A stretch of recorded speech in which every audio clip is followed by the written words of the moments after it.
সাকিব আল হাসানের bowling action ফাঁস হওয়া মানে জয় নয়, এটি এক ধরনের বিদায়। বিদায় যেখানে বিজয়ের গান গাওয়া হয় কিন্তু গলায় আটকে থাকে হেরে যাওয়ার গ্লানি। যখন সাকিব শেষবারের মতো বল করবেন তখন ওভারের শেষ বলটি শুধু সাকিবকে আউট করবে না, তা আউট করবে এক যোগকে।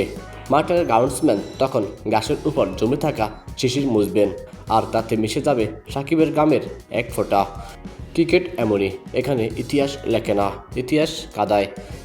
সাকিব আল হাসান কিছুদিন আগেও ছিলেন বোলিংয়ে নিষিদ্ধ, এবার বোলিংয়ে ফাঁস করে তিনি কি বিদায়ের পথে হাঁটছেন?